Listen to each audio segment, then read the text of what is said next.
नमस्कार, संसद टेलीविजन में आपका स्वागत है। मैं हूं अखिलेश सुमन और आप देख रहे हैं हमारा बहुत ही खास कार्यक्रम स्पेशल रिपोर्ट। स्पेशल रिपोर्ट के इस अंक में हम आपको दिखा रहे हैं संसद की लोक लेखा समिति के शताब्दी समारोह में हुई चर्चा के बारे में और उससे निकले नतीजों के बारे में। और हमारे साथ हमारे सहयोगी हैं सूरज मोहन झा, पवन कुमार शर्मा और कृति मिश्रा। तो आइए देखते हैं ये खास रिपोर्ट।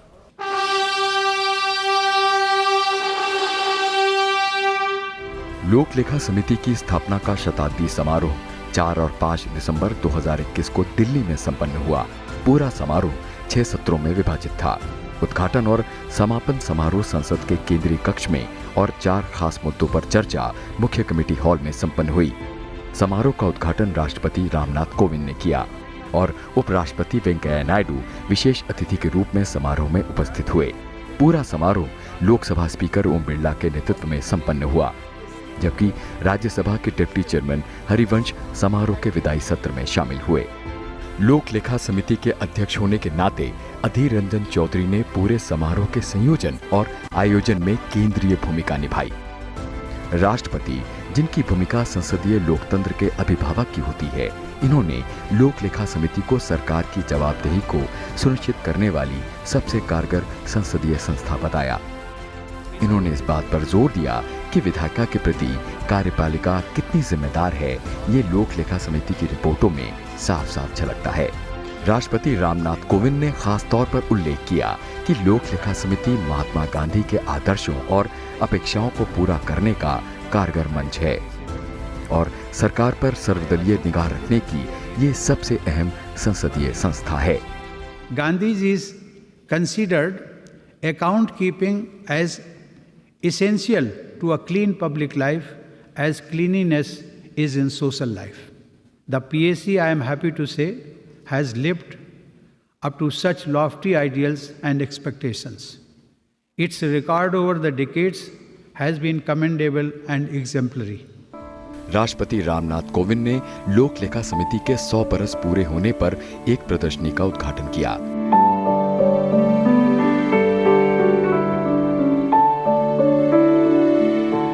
इन्होंने इस अवसर पर एक स्मारिका का विमोचन भी किया।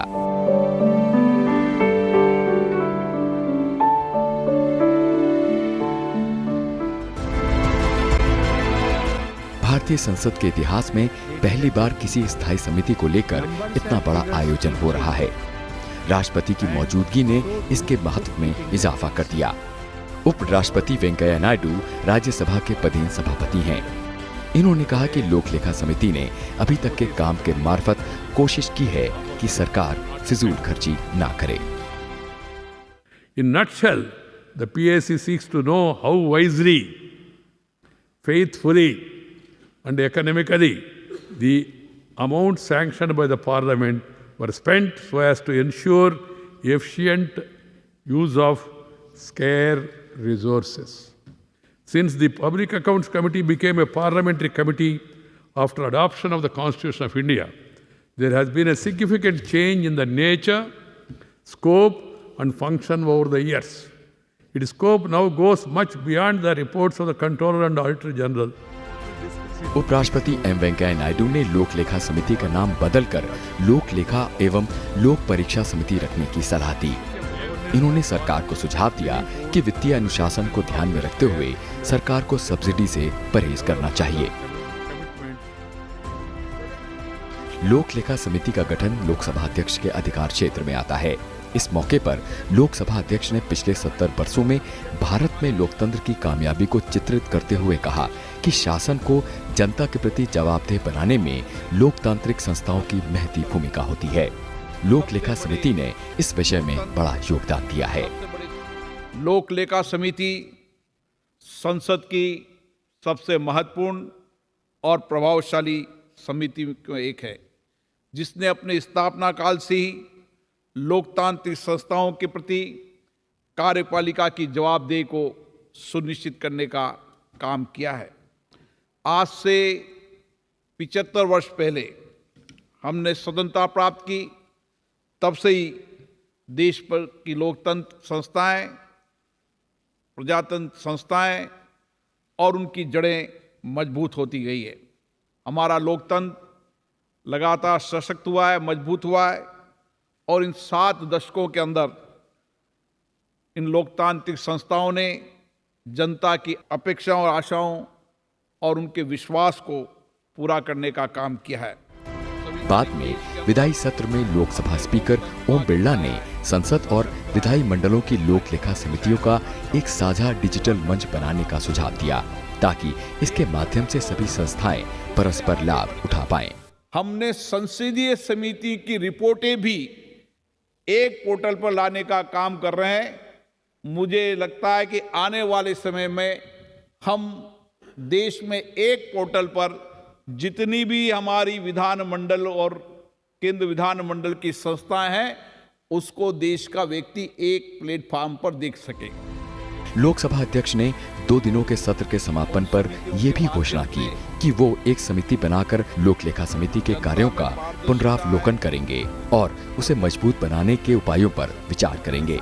इस अवसर पर सांसदों ने जहां इस शताब्दी समारोह के आयोजन पर खुशी जताई, वहीं उनका यह भी विचार था कि लोक लेखा समिति को और सशक्त किया जाए। एक कमिटी नहीं, हर स्टैंडिंग कमिटी को इम्पोर्टेंस इसी तरह से देना चाहिए। हर स्टैंडिंग कमिटी बहुत सारे बिलों का ऊपर आपका मत देने के बाद सरकार वो बिल को ग्रहण करते हैं। तो पार्लियामेंट्री डेमोक्रेटिक सिस्टम में और ये संसदीय विषय का परामर्शों में संसदीय कमेटी का बहुत गुरुत्वपूर्ण योगदान है और पब्लिक अकाउंट्स कमेटी को तो सबसे ज्यादा है।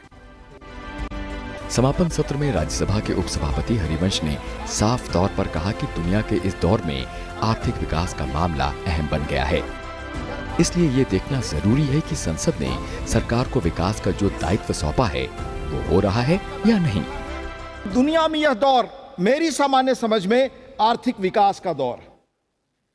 अगर आर्थिक बेहतरी हम कर पाए तो देश की नीति एक नए रूप में सामने आएगी। आज हमारे लिए शायद यह दुनिया की जो स्थिति है उसमें एक राजनीतिक आर्थिक ताकत बनना एक विकल्पहीन मुद्दा है और वह बनाने की क्षमता, उसकी देखरेख, वह खर्च जो सरकारी होता है वो बहुत सोच समझकर, सावधानी से, विवेकपूर्ण, बुद्धिमत्तापूर्ण, औचित्यपूर्ण हो, उसके पीछे तार्किकता हो। यह काम तो आप सभी करते हैं। महज आपके जिम्मे यह देख रेख कि नुकसान हो, लीकेजेज हो, यही नहीं है, बल्कि जो चीजें तय हुई हैं उनका परिणाम देश को आर्थिक लाभ के रूप में, आर्थिक विकास के रूप में मिल रहा है कि नहीं। लोक लेखा समिति के अध्यक्ष अधीर रंजन चौधरी, जो कांग्रेस के नेता हैं, ने बताया कि उन्होंने अपने कार्यकाल में 42 रिपोर्टें सौंपी हैं। उन्होंने ये भी बताया कि यह संसद की स्वस्थ परंपराओं में से एक है कि लोक लेखा समिति का अध्यक्ष विपक्ष के सदस्य को बनाया जाता है। We will give due importance to those views, opinions articulated by those distinguished delegates during the course of deliberation, and in consultation with our honorable speaker, we are going to devise a way and means to make the PSC mechanism more strident, more responsive and more accountable. And certainly you are all will be taken into consideration. It will be done not in isolation, but in unison of all the PSC chairmen across the nation. शताब्दी समारोह में विभिन्न राज्यों के करीब 60 प्रतिनिधि आए थे। इनमें राज्य विधानसभाओं के अध्यक्ष और राज्यों की लोक लेखा समितियों के अध्यक्ष शामिल थे। लोक लेखा समिति यानी कि पब्लिक अकाउंट्स कमेटी अपनी स्थापना के 100 साल पूरे कर रहा है। 1921 में इसकी स्थापना ब्रिटिश भारत के दौरान हुई थी और आज 2021 में इसने अपने 100 साल पूरे कर लिए हैं। पूरे 100 साल के सफर में पीएससी ने कहीं ना कहीं भारतीय लोकतंत्र, संसदीय लोकतंत्र की मजबूती बढ़ाने का काम किया है। विधायिका के प्रति कार्यपालिका को जवाबदेह बनाती है पीएससी। भारत सरकार को जो लोकसभा एक एक पैसा देती है विकास कार्यों के लिए और शासन प्रणाली के लिए, उसकी निगरानी करने का काम पीएससी करता है। और पीएससी का रोल काफ़ी अहम होता है संसदीय लोकतंत्र में। भारत सरकार भी पीएससी के योगदान को मानती है और पीएससी द्वारा दी जाने वाली सिफारिशों को स्वीकारती है। एक आंकड़े बताते हैं कि इस लोकसभा में 75% लोक लेखा समिति की सिफारिशों को भारत सरकार ने माना है और पीएससी के चेयरमैन हमेशा विरोधी दल के नेता होते हैं, जो भारतीय संसदीय लोकतंत्र की खूबसूरती बयां करती है। लोक लेखा समिति संसद की एक समिति है जो भारत सरकार के राजस्व और व्यय के अंकेक्षण के प्रयोजन के लिए गठित की जाती है। लोकसभा करदाताओं के पैसे की बहुत बड़ी धनराशि के खर्च की मंजूरी देने के बाद करदाताओं के हित में इस बात का ध्यान रखती है कि उचित समय पर ब्यौरेवार हिसाब दिया जाए कि वो पैसा किस प्रकार खर्च किया गया है। लोक लेखा समिति का प्रमुख कार्य नियंत्रक और महालेखा परीक्षक यानी सीएजी की लेखा परीक्षा प्रतिवेदन को संसद में रखे जाने के बाद इसकी विस्तृत जांच करना है। समिति का मुख्य कार्य ये पता लगाना है कि क्या संसद द्वारा दी गई धनराशि सरकार द्वारा मांग के दायरे में खर्च की गई है अथवा नहीं। लोक लेखा समिति में अधिकतम 22 सदस्य होते हैं। 15 सदस्य संसद के निचले सदन लोकसभा द्वारा चुने जाते हैं और संसद के ऊपरी सदन राज्यसभा से 7 सदस्य होते हैं। समिति के अध्यक्ष की नियुक्ति लोकसभा स्पीकर द्वारा की जाती है। सदस्यों का कार्यकाल 1 वर्ष का होता है। समिति के अध्यक्ष विपक्ष के एक वरिष्ठ सांसद होते हैं। लोक लेखा समिति का गठन लोकसभा के प्रक्रिया तथा कार्य संचालन नियमों के नियम 308 के अंतर्गत हर बरस किया जाता है। समिति के कार्य क्षेत्र में भारत सरकार के व्यय और वार्षिक वित्त लेखाओं की जांच करना है। भारत सरकार के विनियोग लेखाओं और नियंत्रक तथा महालेखा परीक्षक के प्रतिवेदन की जांच करना है। किसी वित्तीय वर्ष के दौरान लोकसभा द्वारा अनुदत्त राशि से अधिक व्यय किया गया है तो समिति द्वारा उसकी जांच की जाती है। तीसरी लोकसभा से समिति की सिफारिशों पर सरकार द्वारा कार्रवाई की जाने लगी।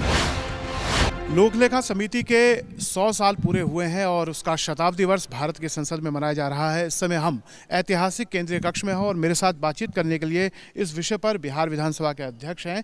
सर, लोक लेखा समिति अपने 100 साल पूरे कर रहा है। अगर हम संसदीय लोकतंत्र के लिहाज से बात करें तो आप इस समिति को किस तरह देखते हैं?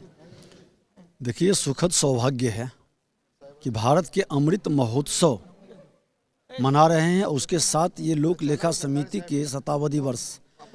और लोक लेखा समिति कहीं न कहीं लोकतंत्र की आत्मा की पवित्रता को एक आधार देता है और लोक अनुशासन, वित्तीय अनुशासन की पाठ पढ़ाता है।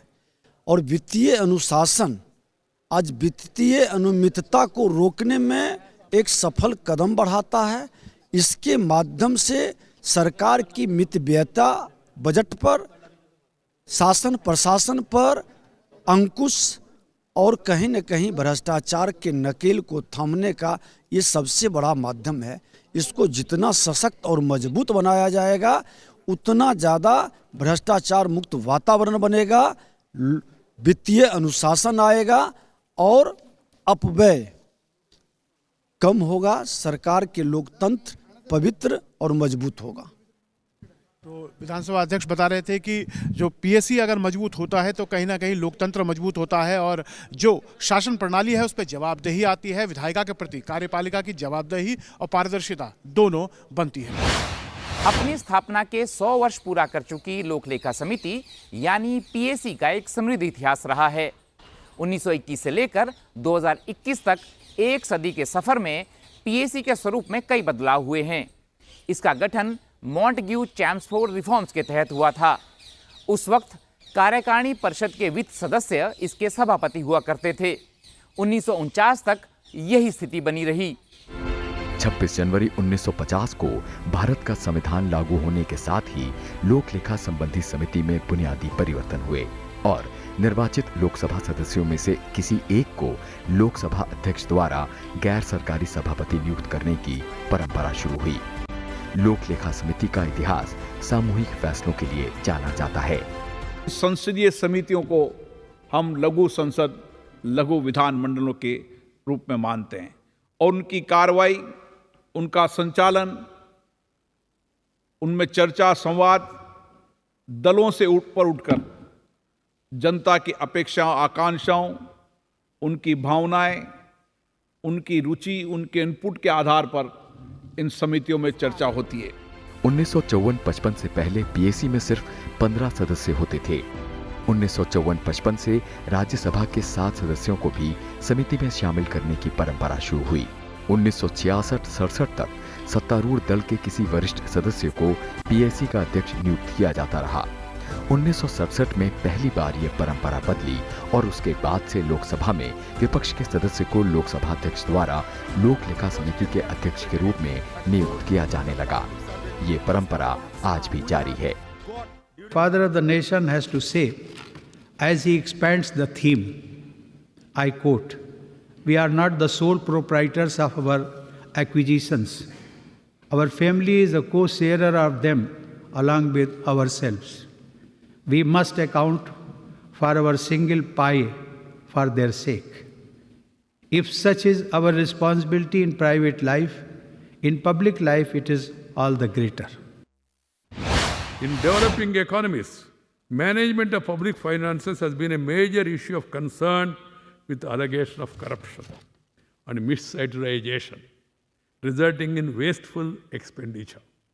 Public Account Committee seeks to check this by seeking to ensure accountability, transparency, and good governance.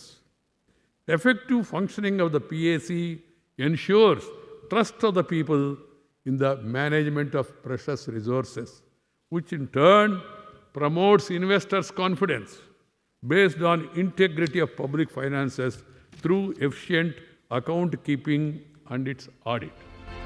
Public accounts committee के सदस्यों का कार्यकाल हालांकि 1 वर्ष से ज्यादा नहीं होता, लेकिन ये 1 से अधिक बार लोक लेखा समिति के सदस्य या अध्यक्ष रह सकते हैं। किसी मंत्री को पीएसी का सदस्य निर्वाचित नहीं किया जाता। कमेटी में शामिल होने के बाद अगर किसी सदस्य की नियुक्ति मंत्री के रूप में होती है तो ऐसी नियुक्ति की तिथि से ये समिति के सदस्य नहीं रह जाते। अगर बीते दौर को देखें तो समिति ने तमाम महत्वपूर्ण विषयों का परीक्षण किया है, जैसे पहली लोकसभा में हीराकुड बांध परियोजना, दूसरी लोकसभा में बजट अनुमान और वित्तीय नियंत्रण, चौथी लोकसभा में council of scientific and industrial research, 5वीं लोकसभा में पोलियो वायरस वैक्सीन का उत्पादन, 7वीं लोकसभा में खादी और ग्राम उद्योग, 10वीं लोकसभा में ग्रामीण क्षेत्रों में डाक सेवाएं, 14वीं लोकसभा में मैला ढोने वाले और उनके आश्रितों के लिए राष्ट्रीय मुक्ति और पुनर्वास योजना, 15वीं लोकसभा में राष्ट्रीय ग्रामीण रोजगार गारंटी अधिनियम का कार्यान्वयन, 16वीं लोकसभा में प्रधानमंत्री स्वास्थ्य सुरक्षा योजना और 17वीं लोकसभा में पीएमईजीपी का कार्यान्वयन। कई महत्वपूर्ण शख्सियतें इस समिति से जुड़ी रह चुकी हैं, जिनमें प्रमुख हैं Shri R Venkataraman, Shri Chandrashekhar, Shri Atal Bihari Vajpayee, Shri PV Narasimha Rao, Shri Inder Kumar Gujral, Shri KS. Hegde, Shri Ravi Ray, Shrimati Meira Kumar और श्रीमती सुमित्रा महाजन। समिति हानि, भ्रष्टाचार, अपव्यय, अक्षमता और निरर्थक व्यय जैसे मामलों पर पैनी नजर रखकर भारतीय लोकतांत्रिक व्यवस्था को लगातार सशक्त करने का काम कर रही है। भारत की बढ़ती हुई अर्थव्यवस्था का अंदाजा इस बात से लगाया जा सकता है कि जहां पहला बजट 197 करोड़ का था, वो आज बढ़कर 35 लाख करोड़ हो चुका है। ऐसे में लोक लेखा समिति का दायित्व और बढ़ जाता है ताकि सुनिश्चित हो सके कि जनता के पैसे का दुरुपयोग ना हो और कार्यपालिका की जवाबदेही तय हो सके। पर जैसे कि नाम में निहित है, लोक लेखा समिति का मूल दायित्व सरकार के वित्तीय पक्ष पर नजर रखना है। शासन में सुधार के अलावा संसाधनों के सार्थक उपयोग के लिए विभिन्न पहलों का नेतृत्व करना है। इसका एक उदाहरण डायरेक्ट बेनिफिट ट्रांसफर है, जिसके चलते सरकारी धन की बड़ी बचत हुई है। साथ ही सामाजिक आर्थिक कल्याण लक्ष्यों को साकार करने के लिए जो प्रत्येक रुपया खर्च किया जाता है, वो संसद द्वारा दी गई धनराशि के किफायती और विवेकपूर्ण उपयोग की कसौटी पर खरा उतरे ये लोक लेखा समिति सुनिश्चित करती है, ताकि व्यय संतुलित हो और अल्पकालिक तथा दीर्घकालिक विकास उद्देश्यों का संधान किया जा सके। जैसा कि सर्वविदित है कि पीएससी का प्रभावी कामकाज कार्यपालिका की वित्तीय जवाबदेही सुनिश्चित कर संसद के निरीक्षण कार्य और सार्वजनिक वित्त के प्रबंधन में जनता और निवेशकों का विश्वास बढ़ाना है। इस संसदीय जांच से गरीबी कम करने, प्रणालीगत कमियों और दोषों को दूर करने में भी मदद मिलती है और सुशासन को बढ़ावा मिलता है। देश के विभिन्न हिस्सों की संस्कृति से अतिथियों को रूबरू करने के उद्देश्य से शताब्दी समारोह में सांस्कृतिक समारोह का भी आयोजन किया गया।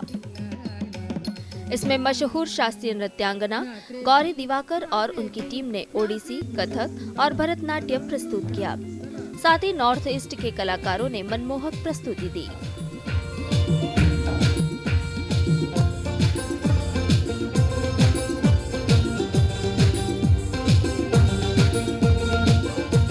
तो जैसा कि आपने देखा, संसद की लोक लेखा समिति सिर्फ सरकार के खर्च का हिसाब किताब लेने के लिए महत्वपूर्ण नहीं है, बल्कि लोकतांत्रिक संस्कृति के विकास और लोकतंत्र की मजबूती के लिए भी इसका अहम योगदान है। और इसीलिए संसद की लोक लेखा समिति का अध्यक्ष हमेशा विपक्षी दल का कोई नेता होता है। तो निश्चित तौर पे यह एक रोचक समिति है। और ये थी हमारी खास रिपोर्ट। अगली रिपोर्ट के साथ हम फिर मिलेंगे। तब तक के लिए नमस्कार।